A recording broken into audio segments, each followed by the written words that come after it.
여러분 안녕하세요. 여의도 펀드 매니저 팀입니다.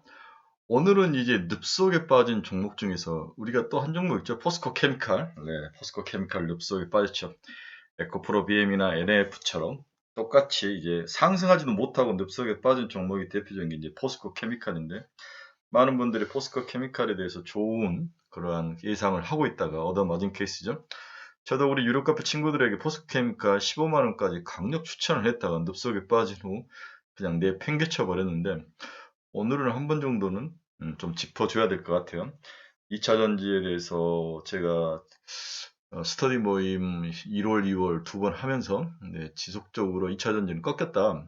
이제는 꺾였다는 표현은 바로 즉각으로 하락을 하는 게 아니라 박스권 밴드 내에서 들어가서 먹고 터지고가 반복적인 것을 저는 꺾였다라고 표현을 했는데, 이제 시대 정신은 2차 전지는 아닌 것 같다. 물론 뭐 다시 살아날 수는 있지만 2차 전지에 대해서는 좀 기대감을 좀 줄여야 되는 게 아니냐, 이렇게 생각을 한 거죠.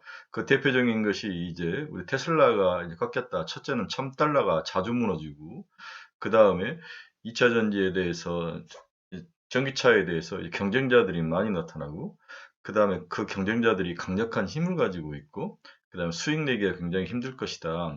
대중화에 대한 이런 생각도 생각만큼 테슬라 방향을 흔들러 가지는 않을 것이다. 여기에 바이든 정부와 굉장히 티격태격하는 것도 나빠 보인다. 좋아 보이질 않는다.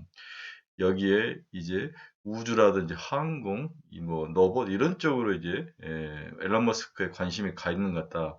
그다음에 2차 전지 자체, 2차 전기차 자체가 이제 중요한 것이 아니라 자율주행으로 시장이 넘어가 버렸다.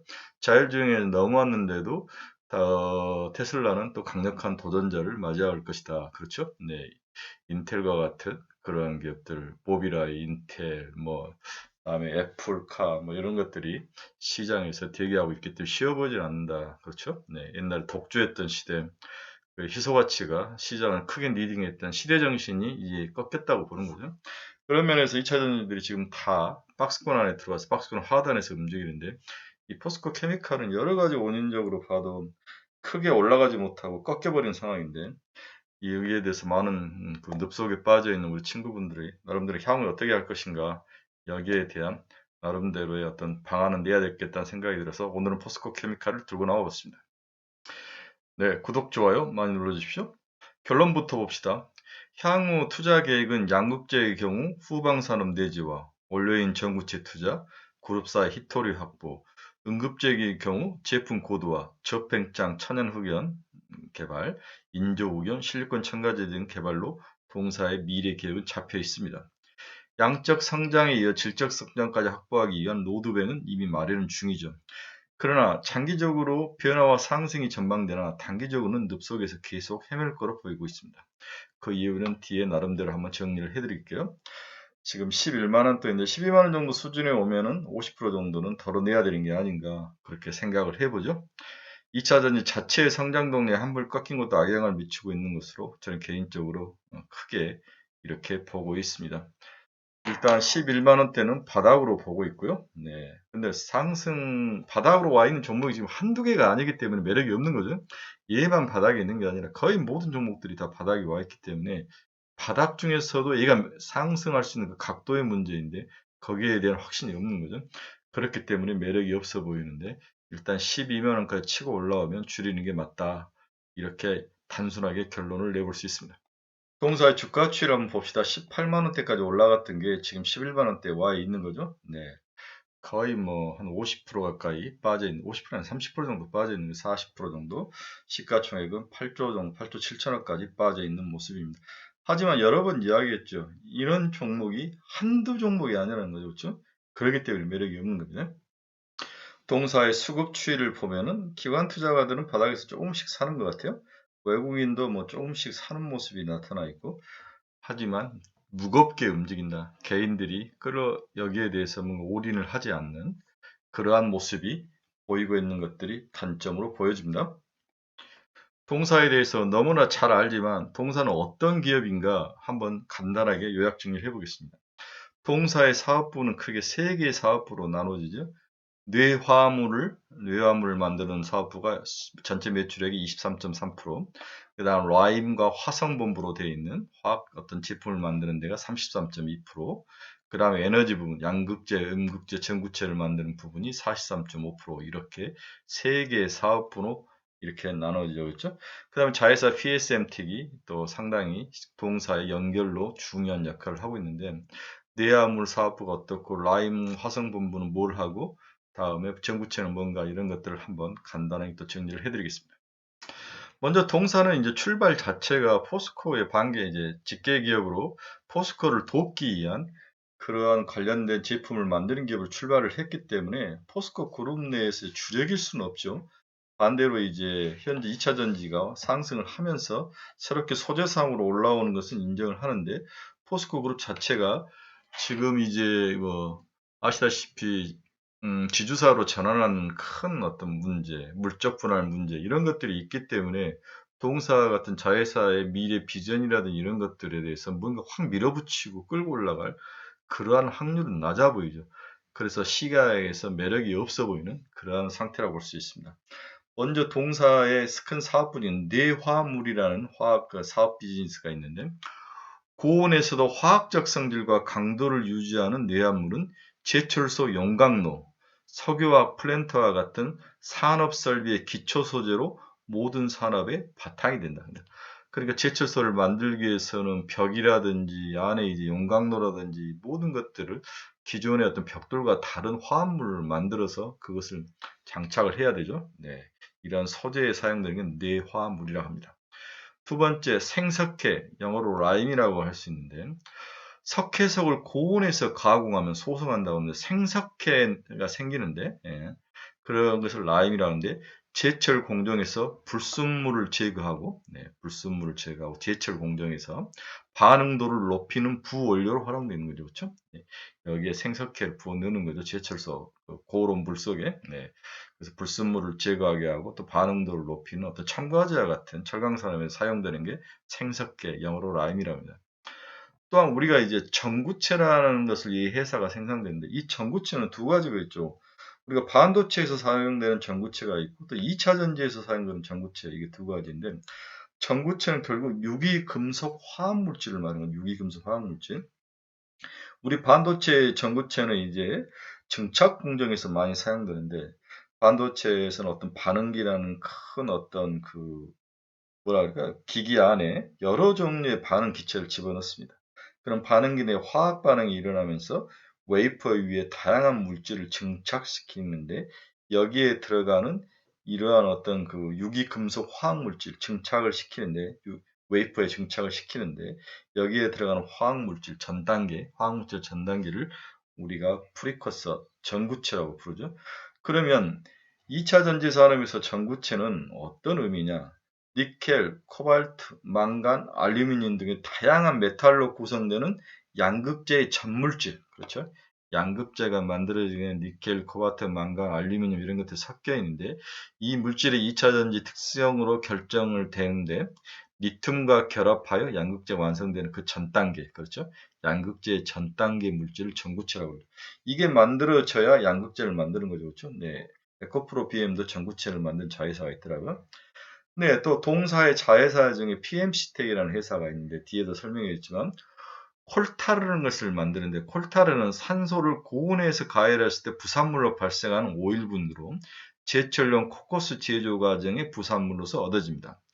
콜타르를 이것을 가공해서 침상 코코스하고 피치 코코스 두 개를 만드는데 인조 흑연 음극재, 전극봉, 등반 흑역블러 등 고부가 가치 제품을 생산하기 위한 중간 핵심 소재가 바로 코커스인 거죠. 그렇죠? 이 코커스를 만드는 회사가 바로 PMC텍이다.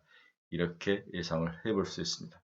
네, 좀 어려운 건데 제철을 하는데 또 다양한 부산물을 집어넣어주고 기초 또 화합물 같은 것도 필요하고 또한 제철소를 구성하는 다양한 소재도 좀 필요하고 이러한 것들이 포스코 그룹의 이렇게 이제 서프라이 체인에 다 자회사들이 있는 거죠. 그 중에서 한 회사가 포스코 케미칼이고 최근에 2차 전지 양극재, 음극재를 양수 겸장으로 사업을 하고 있는 회사가 포스코 케미칼이다. 이렇게 이야기를 해볼 수 있습니다.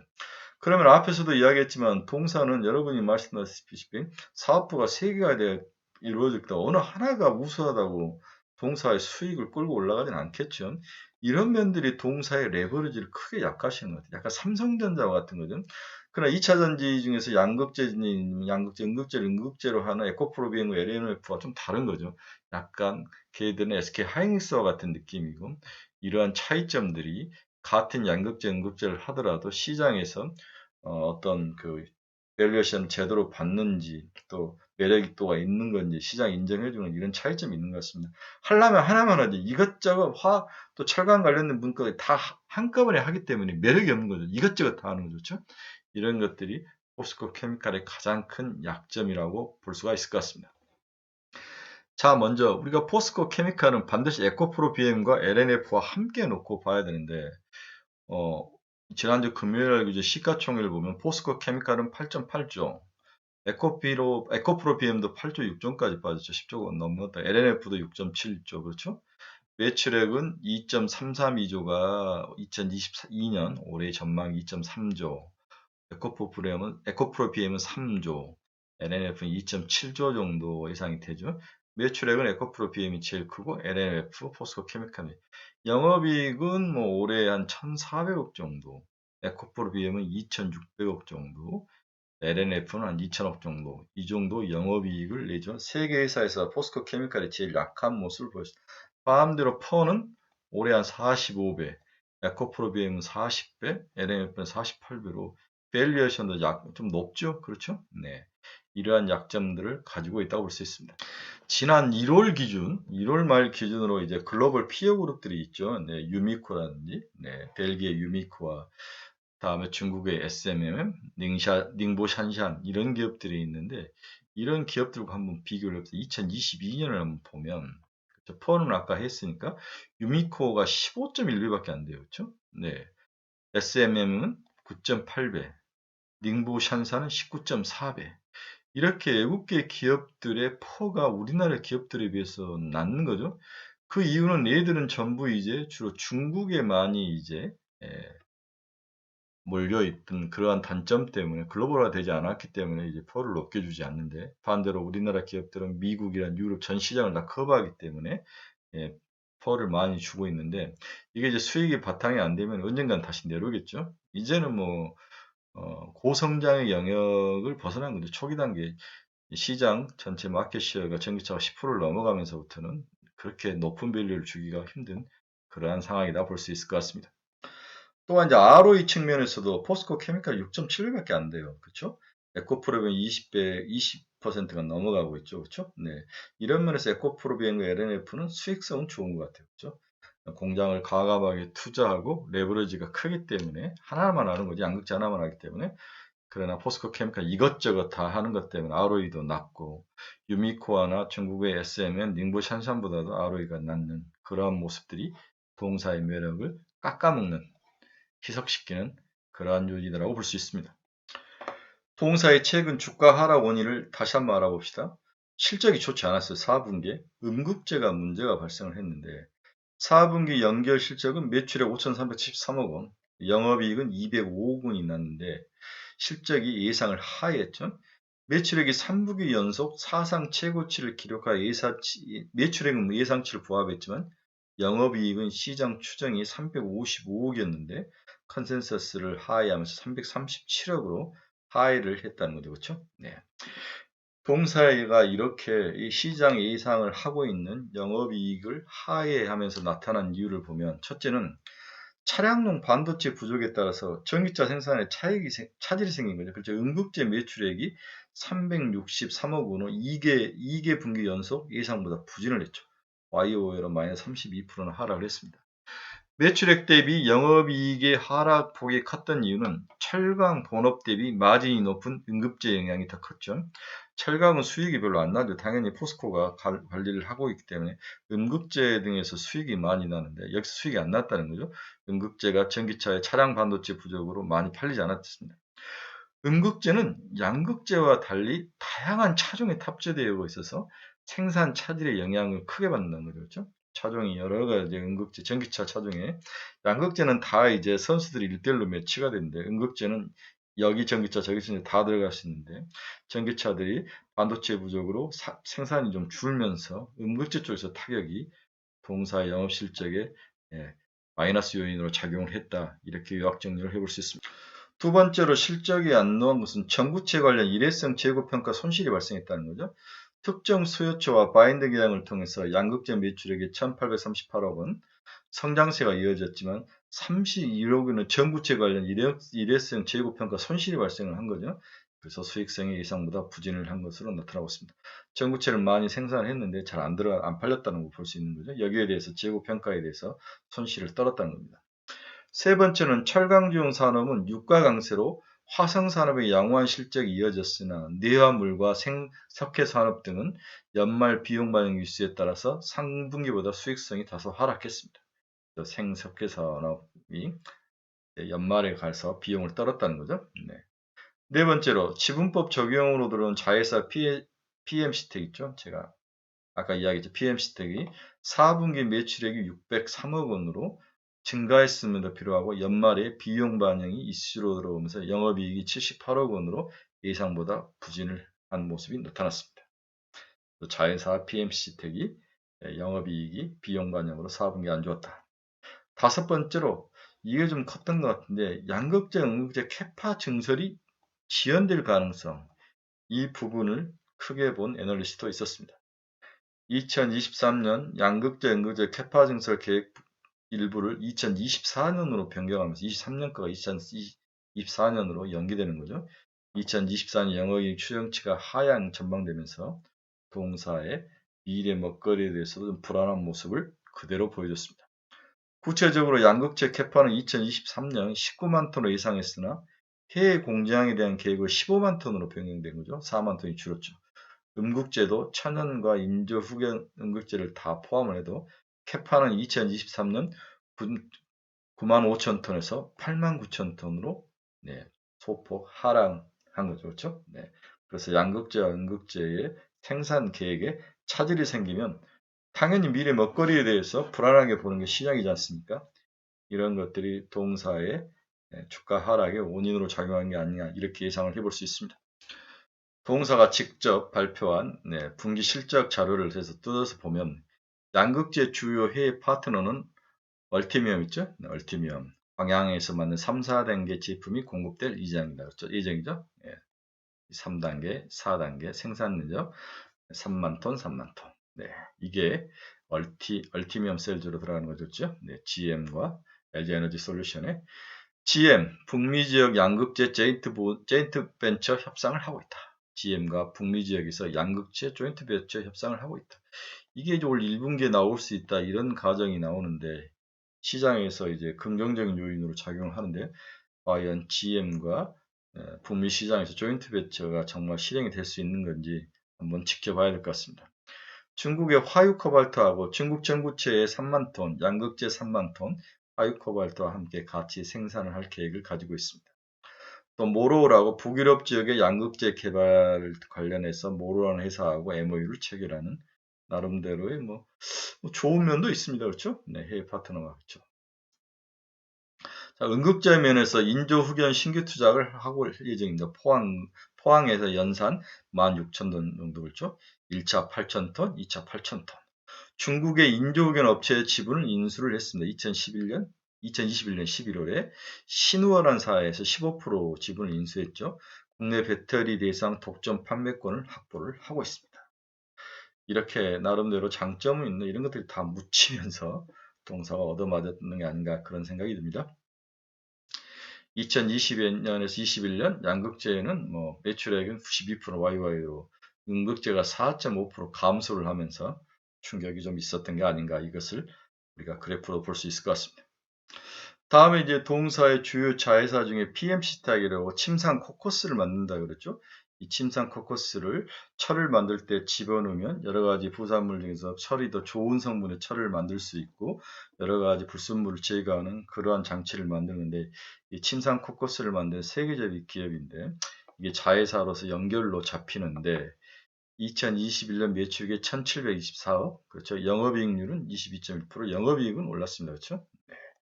순이익은 287억. 2021년 동사의 실적을 보면 경제 회복에 따라 침상 코커스 수요 증가로 판매 가격이 상승하며 전년 대비 매출액이 증가했다. 그렇죠? 1122억에서 1724억으로 유가 상승으로 유분 제품 가격이 상승하며 유분 수익성 안정세 진입을 하고 있는 그런 좋은 점도 있습니다. 영업이익 및 순이익이 흑자 전환을 했다. 그렇죠? 영업이익 2020년에 마이너스 156억에서 2021년 287억으로 영업이익이 흑자 전환은 나름대로 좋은 모습으로 자회사는 보이고 있다. 그렇습니다. 향후 침상 코코스 시장 전망을 보면 1분기는 동계올림픽 올림픽 개최에 따라서 환경규제 강화로 전국봉 수요 감소가 예상이 되죠. 네. 그래서 환경 대책이 기속적으로 나올 거로 보여서 또한 전기료로 이제 전환이 가속화되죠. 네. 있던 분진이나 이런 것들이 적게는 이런 면에서 인조 흑연용 수요가 장기적으로 상승할 거다. 그렇죠? 아마 인조 흑연이 주로 전기료에 많이 사용되지 않나 이런 생각이 듭니다. 중국 업체가 저가 판매 가능성은 또 굉장히 동사인 니스크, 침상 코코스에 대해서 중국 업체들의 저가 판매 이게 항상 늘 문제에서 동사의 영업이익률이 마이너스까지 간 적도 있는 거죠. 그렇죠? 네. 이런 것들 때문에 어떻게 잘 견디느냐에 따라서 향후에 연결로 포스코 케미칼에 긍정적인 요인을 미칠지 부정적인 요인을 미칠지가 결정이 될 것 같습니다. 이런 변동성이 안정적으로 이익이 나야 되는데 안정적으로 이익이 나지 않고 왔다 갔다 하면은 좀 예상하기 좀 불편하죠. 그렇죠? 이런 면들이 제가 봐서는 긍정적인 면보다는 약간 부정적인 면으로 동사 주가에 영향을 미치고 있지 않나 그런 생각입니다. 근데 나중에 이제 철강 생산이 늘어나고 전기료가 늘어나고 중국과의 경쟁에서 가격 경쟁이 늘어나고 중국이 저가로 또 치고들지 않고 이런 긍정적인 요인이 옛날에 2016년, 17년 이런 때도 있었지만 지금은 그런 시즌은 아니더라고 볼 수 있습니다. 마지막으로 향후 전망을 한번 봅시다. 결국 차량용 반도체 수급난이 해결돼야죠. 이래야 응급제가 팔리는 거고 그렇죠? 네. 이런 면들이 굉장히 중요치 않나 그런 생각을 해봅니다. 또한 이제 여러 가지 수요처 확보가 돼야 되고 글로벌적으로 좀 많은 좀 뭐랄까 전기차 생산이 좀 늘어나야 되고 GM과 조인트 벤처 같은 것도 좀 잘 돼야 되는데 이러한 것들이 잘 돼서 2차 전지 쪽의 사업이 양극재 양수 겸장으로 시장에서 가치를 인정받는다면 동사는 충분히 올라갈 수 있지만 시간이 좀 많이 걸릴 것 같아요. 그렇죠? 네. 특히 올해 실적 흐름은 전기차 생산 정상화 이게 핵심이죠. 광양 3단계, 4단계 양극재 증설 효과 이게 하반기에 나타날 거라 예상을 하는데 이게 정말 나타나느냐 여기에 달려 있다고 볼 수 있을 것 같습니다. 근데 최근에 이제 국내 2차 전지 피어 그룹들의 주가가 전부 하락을 하고 조정에 들어간 거죠. 네. 오밸류에이션을 주지 않는 상황. 시대 정신에서 좀 미끄러진 상황 이런 것들이 영향을 미치는데 이게 다시 바닥을 치고 다시 극복에 올라올 수 있냐도 중요한 투자 포인트가 될 것 같습니다. 자 이제 좀 더 우리가 긍정적으로 보면 신기술 개발, 저팽창한 응급제. 응급제는 팽창이 아주 고도화되면서 이제 폭발 위험 때문에 걱정을 많이 했었는데 기술력으로 저팽창할 수 있는 응급제를 만드는 기술이 어떻게 되느냐. 신규 고객 확보도 굉장히 중요하죠. 업스트림 진출은 순조롭게 진행되고 있는 점은 굉장히 업스트림이라는 것은 뭡니까? 자동차 기업과 직접 계약을 하는 그러한 상황을 말하고 있는 것 같아요. 그렇죠? 네. 이러한 것들이 당사의 미래에 굉장히 중요한 역할을 했을 거로 보고 있습니다. 결국 2022년 동사의 매출액이 2.3조, 영업이익은 1370약 1400억 정도 이 정도이다. 그래서 쉽게 한번 꺾인 2차 전지 산업이 이제 박스권 안에 들어간 상황인데 먹고 터지고만 계속적으로 반복될 확률이 있다. 11만원대는 대신 바닥이다. 그래서 12만원대를 찍는 걸 보고 그때 50%를 덜어내는 전략 일단 제가 여러분들에게 해줄 수 있는 저의 조언이라고 볼 수 있을 것 같습니다. 좀 힘들지만 좀 기다리시다가 12만원 되면 과감하게 50%를 덜어내는 전략을 추천합니다. 여러분 마음 잘 추스리시고 너무 또 마음 또 아파하지 마십시오. 엽속에서 또 빠져나올 일은 반드시 있습니다. 네, 여러분의 건투를 기대합니다. 감사합니다.